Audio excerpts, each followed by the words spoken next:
Сәлеметсіздер ме 7-ші сынып оқушылары? Бүгін біз 4-ші тоқсан бойынша ТЖБ тапсырмаларын өтетін боламыз.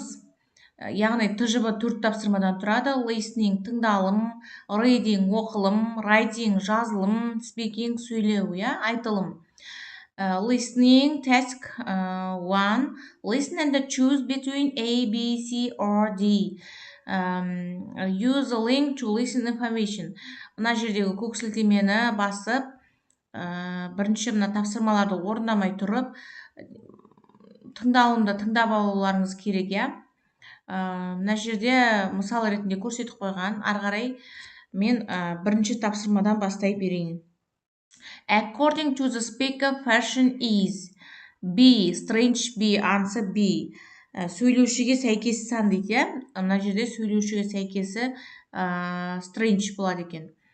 Second, екінші, according to the speaker who tells us about fashion.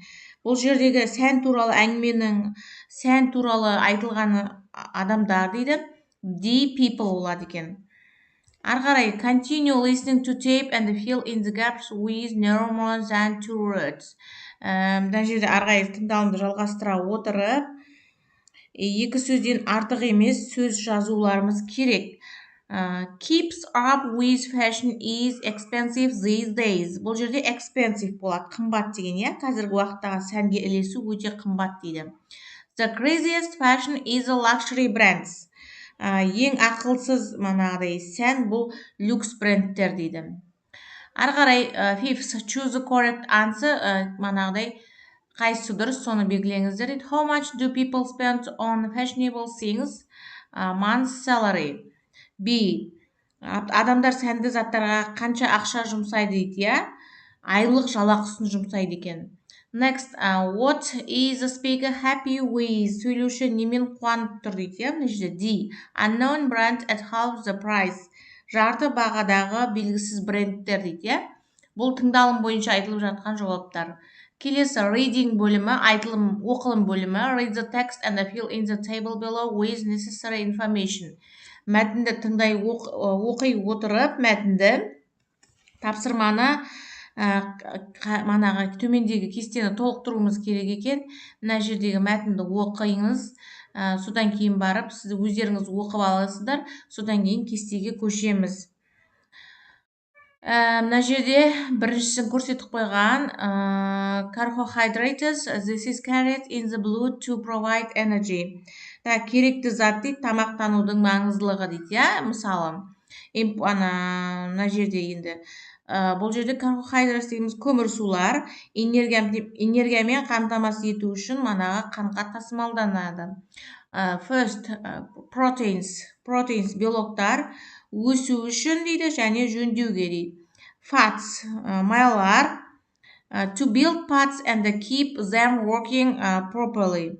Бөлшектерді құрастыру және олардың дұрыс жұмыс істеуін қамтамасыз ету. Витаминдер, дәрумендер, in thin amounts, аз мөлшерде пайдалану дейді. Минералдар, for building bones, carrying oxygen in the blood and controlling the pressure. Сүйектерді манағыдай құруға, қандағы оттектерін тасымалдауға және бақылауға арналған манағыдай қан қысымы дейді. 5 пен 6-да жалғастыруымыз керек. What do you need to eat when you are growing? Өсіп келе жатқанда не жеу керек дейді. Пайдалы манағыдай minerals, пайдалы манағыдай минералдар, What should do you eat if you have some injuries? Егер сізде жарақат болса не жеу керек дейді. Proteins, белоктар. Next, writing, жазылым бөлімі. Мына жерде fill in all spaces provided. You can write more than one idea. People need to eat for food. There are many kinds of food you can eat. Your diet is all of the food that you eat. Some food is healthy, some food is not healthy. Healthy food is good for you. It helps you stay strong and live a long time. Бұл жерде біздерге барлық мана белгіленген бос орындар толықтырыңыздар деген, және өздеріңіздің идеяларыңызды жазыңыздар деген, иә. Адамдар тамақ жеу керек, және ол жерде тағамның неше түрі бар дейді, иә. Диета ұстайсыз дейді, мысалы. Кейбіреулері денсаулыққа пайдалы, кейбіреулері пайдалы емес, салауатты тағам сізге пайдалы ма? Сол туралы сұрақтарға жауап беру арқылы. What kind of food do you eat during the day? Денсаулыққа пайдалы 3 тағамды жазыңыз деген, иә. Meat, bread, fruits. Ет, нан, көкөністер дедім. Сіз күнде қандай тағам жейсіз дегенге жазғаным. Екінші, write 3 foods that are healthy. Денсаулыққа пайдалы 3 тағам жазу. Vegetables, fish, milk. Көкөністер, балық және жемістер. Келесі, write 3 foods that are not healthy. Денсаулыққа зиян келтірмейтін 3 тағамды жазыңыз деген. Зиянды 3 тағамды жазыңыз дейді. Pizza, fast food, oil food. Pizza, fast food және майлы тағамдар. Ары қарай, what kind of food is popular in your home country? Сіздің еліңіздегі қандай тағамдар, танымал тағамдар дейді. Бешбармақ, манты, қуырдақ. Ары қарай, which country has healthiest diet? What advice can you give to a person to live long and a healthy life? Ең дұрыс тамақтану қай елде, ұзақ және дені сау өмір сүру үшін қандай тағамдарға жеуге кеңес берер едіңіз дейді, иә. Ең дұрыс тамақтану қай елде дегенге I don't know, білмеймін дедім, иә. Одан кейін келесіде in order to be healthy you need to eat a lot of vegetables and the fruits. Дені сау болу үшін адамдар көкөніс, жемістерді көп жеу керек дедік. Next topic 2. Бұл жерде сән туралы айтылу керек. 80-90 сөзге дейін жазылу керек, иә.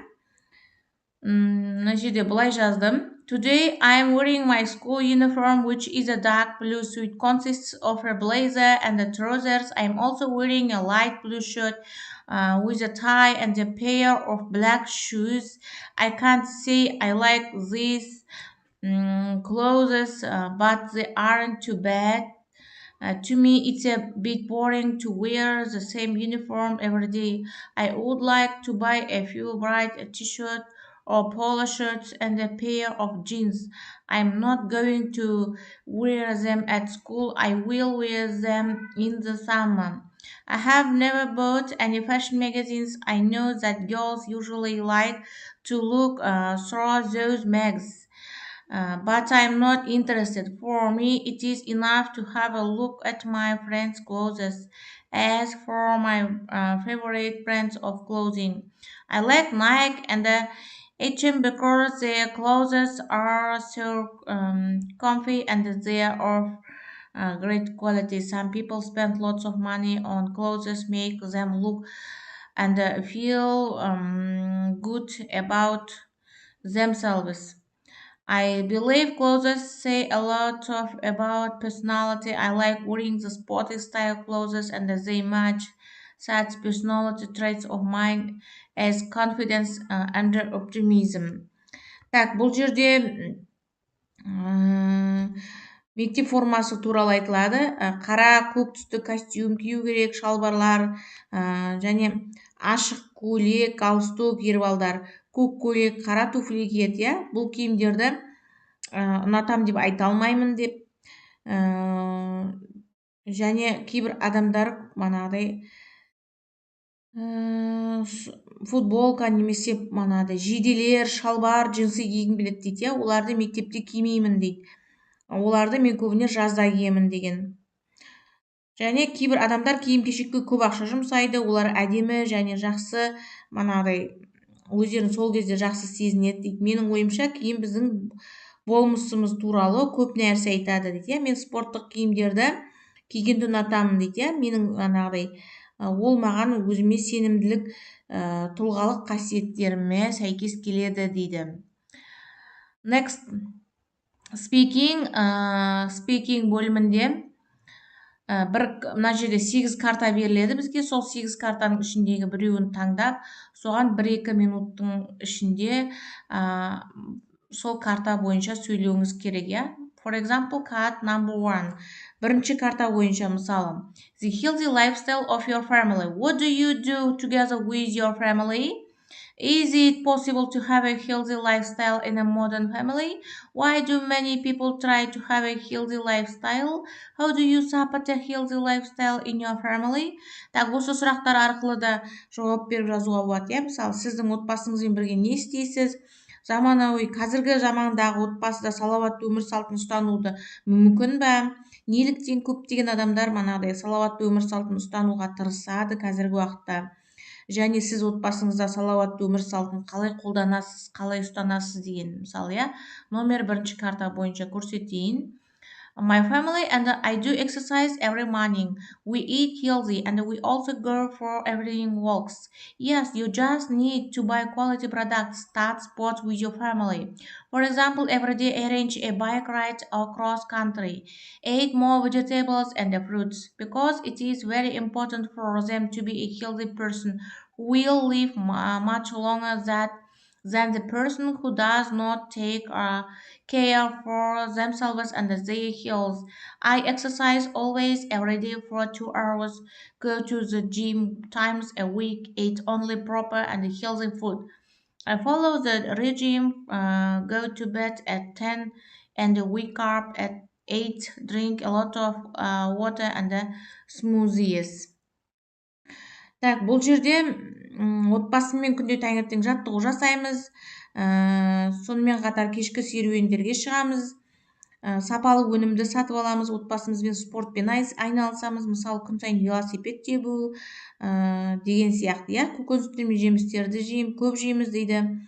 Денсаулығымызды манағыдай өзіміздің денсаулығымызға қамқорлық жасау үшін, ұзақ өмір сүру үшін денсау болуы өте маңызды дейді, иә. Мен күн сайын 2 сағат жаттығу жасаймын, аптасына 1 рет спорт залға барамын, тек дұрыс және пайдалы тағамдарды жеймін дейді.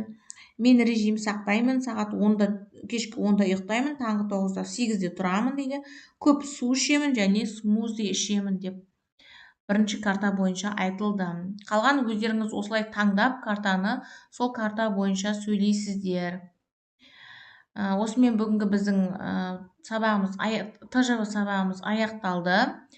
Видеоға лайк басып, арнаға тіркеліп, қоңырауша белгісін басып, комментарий қалдыруды ұмытпаңыздар. Сау болыңыздар, келесі сабақта кездескенше.